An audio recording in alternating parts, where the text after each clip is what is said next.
आज की সেই অনাথনাথ এই সংকটকালে মুখ তুলিয়া চাহিবেন না।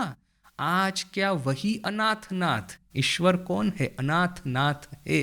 जो अनाथ है उनके नाथ है। अनाथ अर्थात कि ऐसा नहीं कि जिसके माँ पिताजी नहीं है, अनाथ अर्थात कि ऐसा कोई कि जो कि ईश्वर के श्री चरणों में संपूर्ण रूप से वो निर्भर है, और उसके सामने जो जिस तरह की जो क्राइसिस खड़ी होती है, उस क्राइसिस में वो संपूर्ण रूप से ईश्वर पे ही भरोसा रख करके चलता है।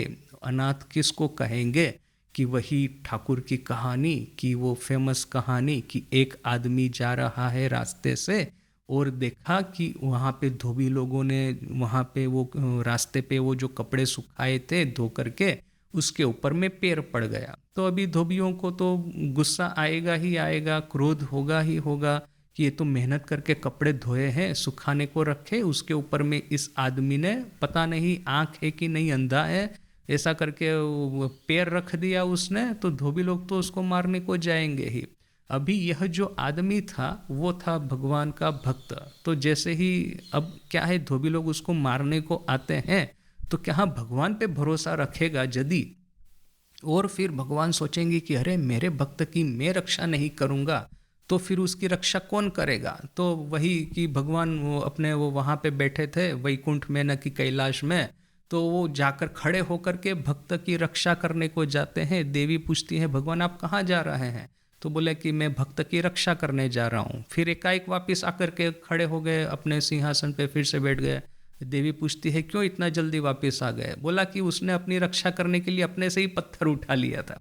तो देखिए, जब तक पत्थर नहीं उठाता है भक्त तब तक वो अनाथ है, तब तक भगवान उनकी रक्षा करेंगे, तब तक भगवान अनाथ नाथ उनकी रक्षा करेंगे। किंतु जिस क्षण हमने पत्थर उठा लिया उसी क्षण जो है भगवान सोचेंगे कि वही तो है खुद की चिंता करने वाला, तो मैं क्यों जाकर के यह सब चीज़ों में हाथ लगाऊं, तो वो वापस आ जाएंगे। और इसके साथ में मैंने कॉन्ट्राडिक्टरी और भी कहानी है कि दो मित्र जा रहे हैं जंगल में, सामने शेर आ जाता है, तो एक मित्र कहता है चलो भगवान को पुकारे, तो दूसरा कहता है कि नहीं नहीं चलो पेड़ पे चढ़ जाते हैं, बिना इतनी छोटी छोटी चीज़ों में भगवान को क्यों कष्ट देना। तो ये भी कहानी है। एक और तो है कि ईश्वर पे श्रद्धा शरणागति, दूसरी ओर है पुरुषार्थ। तो कौन सा रास्ता हमको करना, माने सही सही में भगवान अनाथनाथ है तो फिर हमको ना ही जिस तरह से धोबी के सामने पत्थर उठाने की ज़रूरत नहीं थी, तो वैसे ही ये शेर के सामने हमको पेड़ पे चढ़ने की ज़रूरत नहीं है। ठाकुर के टीचिंग में इस तरह का कॉन्ट्राडिक्शन क्यों है? तो एक्चुअली देखिए कि इसकी यदि व्याख्या करनी है तो वही जो अधिकारीवाद, माने पुराना और मैंने जूना ने जानीता गुजराती में कहते हैं कि वो जो पुरानी कोई दुकान होती है, फेमस दुकान होती है, तो उसमें कहते हैं ये जूना और जानीता। जूना अर्थात कि पुराना और जानीता अर्थात कि फेमस, ओल्ड एंड फेमस। तो ये old and famous doctrine of अधिकारीवाद, कि जब तक हम तमस में डूबे हैं तब तक अपना मन काम कांचन में पूरा फंसा हुआ है। मन के भीतर में जितनी भी कामना वासनाएं हैं उसके सामने हम एक क्षण भी वो एक धैर्य नहीं रख सकते। जैसे ही काम नज़र के सामने आएगा, काम्य चीज नज़र के सामने आएगी, साथ साथ में ही उसका भोग करना है। तो फिर मन के ऊपर में थोड़ा सा भी बांध नहीं बांधा है, अपनी जो इच्छाओं के ऊपर में थोड़ा सा भी कंट्रोल नहीं है, अपना ये जो विल पावर है संपूर्ण रूप से वो खत्म हो गया है। इस तरह का आदमी, घोर तमस में घोर विषयासक्त आदमी यदि यह कहता है कि मैं तो सब भगवान पे भरोसा रख के बैठा हूँ, तो इसके जैसा निकम्मा आदमी और कोई नहीं है। भगवान कभी भी उसको हेल्प नहीं करने वाले। अगेन वो पुरानी और ओल्ड एंड फेमस स्टोरी कि एक आदमी का गार्डन था, गार्डन में उसने बहुत अच्छे से फूल पौधे लगाए हैं। एक दिन गाय आकर के फूलों को खाने लगी, उसने गाय को लाठी मारी, गाय मर गई। अभी उसको ये डर लग गया कि गौ हत्या का पाप लगेगा, तो फिर उसने ये लॉजिक खोज निकाला, ये हत्या तो मैंने नहीं की है, हाथ ने लाठी उठाई है, मैंने तो नहीं उठाई। और हाथ के देवता है इंद्र, यानी कि सही तो हत्यारे है इंद्र। तू हूँ हम्मा हम्मा नहीं, तू हूँ, तुम ही सब कुछ हो, इंद्र ही सब कुछ है, मैं तो कुछ नहीं हूँ। इंद्र ने ही जिस तरह से मुझे चालित किया है वैसे ही मैंने चल करके लाठी उठाई है। तो ठीक है, यमदूत जब आए उसको लेने के लिए तो उसने ये लॉजिक समझा दिया। तो यमदूत सोचते हैं तो शास्त्र सम्मत लॉजिक है, तो ठीक है चलो इंद्र को पकड़ने को जाते हैं। तो इंद्र थोड़ा सोच करके कहता है अच्छा ठीक है, थोड़ा समय दो, मैं जा करके देखता हूँ। फिर इंद्र आया एक ब्राह्मण का रूप धारण करके, वही बगीचे की प्रशंसा कर रहा है कि ये इतना सुंदर फल किसने लगाया, तो फलों का पौधा। तो वो आदमी एकदम गर्व से भरे हुए बोल कर ये मैंने लगाया है ये पौधा। ये इतने सुंदर फूल किसने उगाए, तो ये वो भी मैंने उगाए हैं। इतना सुंदर ये तालाब, उसमें इतने सुंदर पद्म फूल, ये वो किसने किया ये सब, तो सब चीज़ों में मैंने किया। तो फिर ये इंद्र अपना सही स्वरूप धारण करके कहते हैं कि साला जब ये क्रेडिट लेने की बात आती है तब तुम, और ये फिर ये जो डिस्क्रेडिट लेने की बात आती है तब मैं, ऐसा ये किस तरह का लॉजिक है। तो देखिए कि ये कॉन्ट्राडिक्टरी जब भी हमको दिखता है कि ईश्वर पे शरणागत होकर के रहना कि यह पुरुषार्थ करके अपना रास्ता अपने से बनाना, तो इसका सॉल्यूशन है ये अधिकारीवाद कि हम कहाँ पे है। यदि तमस में डूबे हुए हैं, यदि विषय आसक्त हमारा मन है, इंद्रियों के सुखों के प्रति हम थोड़ा सा भी अपने को रेजिस्ट नहीं कर पाते हैं, तो पुरुषार्थ का रास्ता हमारा रास्ता है। किंतु जिस क्षण इंद्रियों के विषय के ऊपर में एक संयम आना प्रारंभ हुआ, अपना विल पावर जो है धीरे धीरे करके बढ़ना प्रारंभ हुआ, जब नज़र के सामने टेम्पटेशन आता है तो मेरा मन इसके पीछे लूभ करके माने टेम्प्ट होकर के दौड़ना नहीं शुरू कर देता। यह जब परिस्थिति आती है तो फिर समझना कि अभी हमारे लिए शरणागति का रास्ता प्रारंभ हो चुका है। वो जो अंधेरी रात, फिर अंधेरी रात में से दिन तो फटाक करके होता नहीं, पहले तो वो आकाश में लालिमा छा जाती है, फिर धीरे धीरे करके यह जो सूर्य देवता है वो होराइजन के ऊपर में धीरे धीरे करके वो प्रकट होते हैं। तो यह जो आकाश में लालिमा छा जाने वाला, तो वो क्या आध्यात्मिक जीवन में कहेंगे, जब तक इंद्रियों के विषयों के आबद्ध जब तक है, उनके प्रति प्रलोभन हमारे मन में जड़ जमा के बैठा हुआ है, तब तक अंधेरी रात चल रही है। और जैसे ही ये हमारा विल पावर स्ट्रॉन्ग होता जाता है, हम इंद्रियों के विषयों को रेजिस्ट कर सकते हैं। हम जब भी एक एक्सपेरिमेंट है डिलेड ग्रेटिफिकेशन, डिलेड ग्रेटिफिकेशन का क्या अर्थ है, ये बच्चा भविष्य में आगे बढ़ेगा कि नहीं बढ़ेगा, उसका फ्यूचर कैसा है, ये टेस्ट मैंने करने के लिए विल पावर उसका कितना स्ट्रॉन्ग होगा। वो कुछ साइकियाट्रिस्ट अमेरिका वगैरह वेस्टर्न कंट्रीज में एक एक्सपेरिमेंट करते हैं। एक 3-4 बच्चों को एक साथ में टेबल पे बिठा देते हैं, फिर उनके सामने उनको जो मिठाई या जो चीज़ खाने की सबसे अच्छी लगती है, किसी को केक अच्छा लगेगा, किसी को आइसक्रीम अच्छा लगेगा, किसी को ये पिज़्ज़ा अच्छा लगेगा, तो उसके प्रिय जो खाने की चीज़ है उसके सामने रख देते हैं। और फिर कहते हैं कि 1 घंटा न 2 घंटा तक तुम यदि इसको नहीं खाओगे तो इसको मैं तुमको डबल दूंगा। नज़र के सामने आइसक्रीम का 1 कप रखा है, तुम इसको 1 घंटे तक मत खाना, यहीं टेबल पे ही बैठे रहो, आइसक्रीम को देखो, किंतु 1 घंटे तक न 2 घंटे तक आइसक्रीम को मत खाना। यदि नहीं खाओगे तो मैं तुमको आखिर में 2 आइसक्रीम के कप दूंगा। तो बच्चा तो वो सोचता है ना कि हाँ, मैं आइसक्रीम खाना तो मुझे बहुत पसंद है, तो 1 कप में क्यों खाऊंगा, 2 कप खाऊंगा, ऐसा बोल करके वो सोचता तो है कि इसको मैं 1 घंटे तक नहीं खाता हूँ, मैं 1 घंटे तक राह देखता हूँ, बाद में खाऊंगा। अभी ऐसा सेटअप करके ये बड़े लोग चले जाते हैं, अभी बच्चे हैं टेबल के सामने आइसक्रीम है, पिज़्ज़ा है, न जो भी है उसको देख रहे हैं, और मन में खाने की इच्छा धीरे धीरे करके स्ट्रॉन्ग होती जाती है, मुंह में पानी आता जाता है, और सामने प्रलोभन भी है कि यदि थोड़ा रेजिस्ट करेंगे ये टेम्पटेशन को, 1 घंटा 2 घंटा जो भी पीरियड दिया है तो डबल मिलेगा। तो अभी देखिए कि कौन बच्चा क्या करता है। ये लोग सब वीडियो से देख रहे हैं, वीडियोग्राफी कर रहे हैं। एक बच्चा है कि उसका अपने मन पे थोड़ा सा भी कंट्रोल नहीं, ये भविष्य में बड़ा लाभ होने वाला है, ये लॉजिक ही उसकी समझ में नहीं आता। जैसे ही ये बड़े लोग बाहर निकल जाएंगे, वैसे ही उसने हाथ मार करके ये आइसक्रीम ना पिज़्ज़ा जो भी है फटाक करके खा लिया, और अभी चुपचाप बैठा है, तो वो तो निकल गया, कॉन्टेस्ट से बाहर हो गया।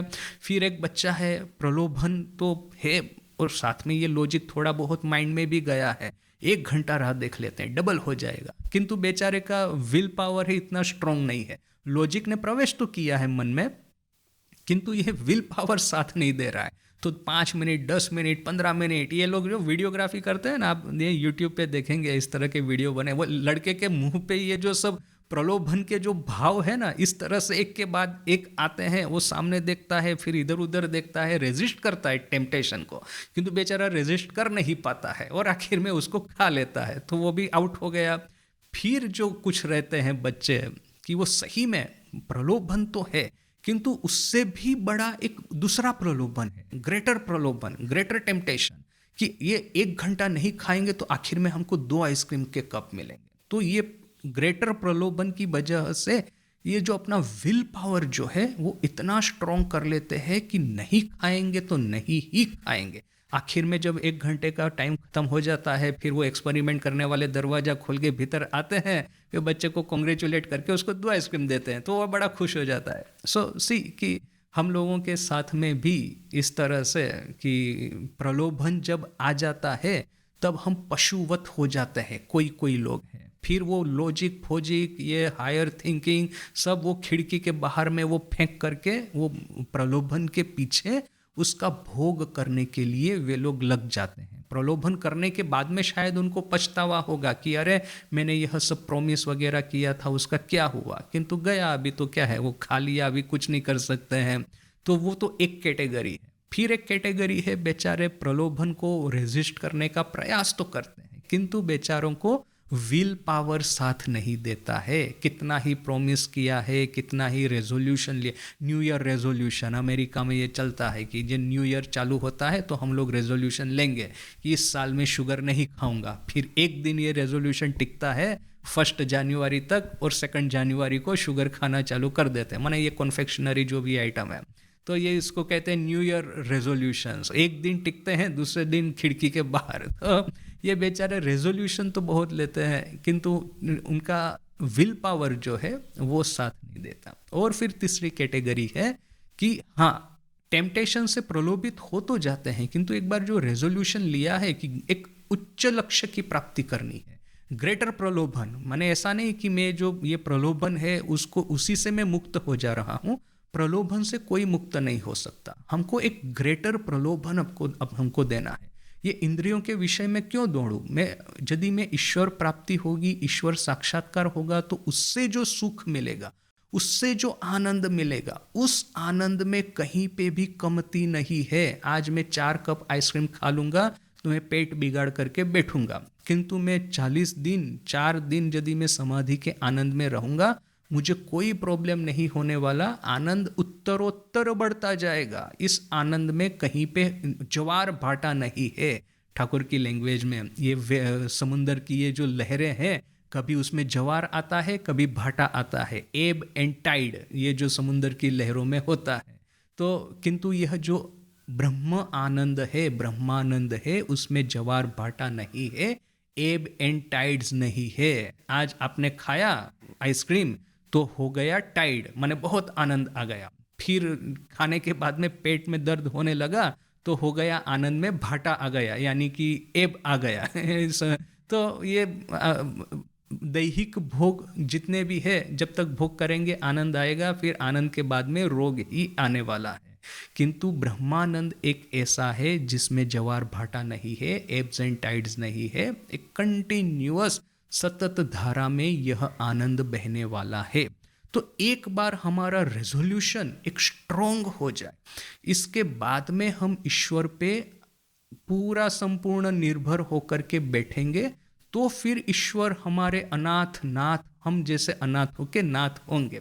किंतु जब तक वो पहली कैटेगरी का बच्चा है, जैसे ही आइसक्रीम उसके सामने रख करके ये एक्सपेरिमेंट करने वाले बाहर निकले, सीधा ही उसने आइसक्रीम पे हाथ मारा और फटाफट खाना शुरू कर दिया, तो फिर उसके वो अपने को यदि कहेगा कि मैं अनाथ हूँ और अभी मैं जाके अनाथ नाथ के सामने हत्या दे रहा हूँ, तो ये सब चीज़ों का ज़्यादा कोई परिणाम नहीं आने वाला। यही माँ के ही एक रिलेटिव की कहानी है। उनके चाचा ना कि कोई एक बार माँ ने वहाँ पे हत्या दी, पता चला कि सिंहवाहिनी देवी सबकी ये जो मनोवांछा पूर्ण करती है, तो माँ के ही ये चाचा न कि कोई रिलेटिव, उनको भी इस तरह से बीमारी हुई थी, वहाँ पे वो सिंहवाहिनी में हत्या दे के पड़े हैं। तो रात में सिंहवाहिनी ने आकर के श्यामा सुंदरी देवी नो के किसी को जाकर के सपना में कहा कि वो बूढ़ा हुआ है, उसको समझ में नहीं आता क्या कि मैं वहाँ पे शयन कर रही हूँ, झूठ मूठ का हत्या दे के पड़ा है, मेरी निद्रा में विक्षेप कर रहा है, जाओ उसको बोलो कि यहाँ से भागे मंदिर में से। तो श्यामा सुंदरी देवी कहती है कि देवी ने आकर के इतनी सारी बातें की कि मुझे डिस्टर्ब कर रहा है, मेरे विश्राम में वो खलेल पहुंचा रहा है, तो इतनी सारी बातें करने की बजाय यदि मेडिसिन दे दी तो भी तो काम चल जाता, बिना मतलब वो आकर के दर्शन दिया, दर्शन का कोई लाभ नहीं हुआ। किंतु देखिए कि देवी को भी पता है कि किसको किसके ऊपर में अनुग्रह करना है, किसके ऊपर में कृपा करनी है, और किसको फिर लात मार के कहना है कि पहले तो थोड़ा परिश्रम करो, अपनी इंद्रियों के ऊपर में जय करने का, विजय प्राप्त करने का प्रयास करो। प्रयास तो करो, प्रयास नहीं करेंगे और फिर कहेंगे कि मैं तो बस पूरा संपूर्ण शरणागत हूँ, तो ऐसे कैसे चलेगा। एटलीस्ट प्रयास तो करना चाहिए। फिर यदि देखिए कल ही हमने देखा था कि वो ब्रह्मवादीन महाशय की कहानी कि वो शांतानंद जी कलकत्ता जा रहे हैं, तो काशी में उन्होंने पूछा कि माँ, कहा कि माँ को पूछना कि मैं इतनी तपस्या करता हूँ तो ईश्वर का दर्शन कब होगा। तो शांतानंद जी आए कलकत्ता, माँ का दर्शन किया, फिर जब मौका मिला माँ को प्रश्न किया कि वो ब्रह्मवादीन महाशय पूछ रहे हैं इतनी तपस्या करने के बाद में और अभी कितना दिन बचा है कृपा प्राप्त करने का। साथ में ही माँ ने सीरियस होकर के कह दिया बड़े ही गंभीर स्वर से कि ऐसा मत समझो कि वो तपस्या कर रहा है बोल करके ईश्वर के पास में और कोई काम धाम नहीं है आकर के उसको दर्शन दे, उसके ऊपर कृपा करे। ये कोई आपकी मेहनत का परिणाम नहीं है कृपा। कृपा तो परिणाम है ईश्वर की दया का। जब ईश्वर को दया होगी, जब ईश्वर की इच्छा होगी, तब वो दर्शन देंगे। वो इच्छामयी है, इच्छामय है। उसे कोई आलू ये जो वगैरह जो है आपने बाजार में जाके 50 रुपया दिया 1 किलो खरीद लिया, ऐसा थोड़ी ना है। हमारा धर्म है तपस्या करते जाना और फिर ये कर्मण्येवाधिकारस्ते मा फलेषु कदाचन। धर्म है कि तपस्या रूपी कर्म करना और साथ में ही ईश्वर कब दर्शन देंगे ये फल की आशा नहीं रखना। ये हमारा काम है, वो हमको करते जाना है। जब ईश्वर की इच्छा होगी तब वो कृपा करेंगे, तब दर्शन देंगे।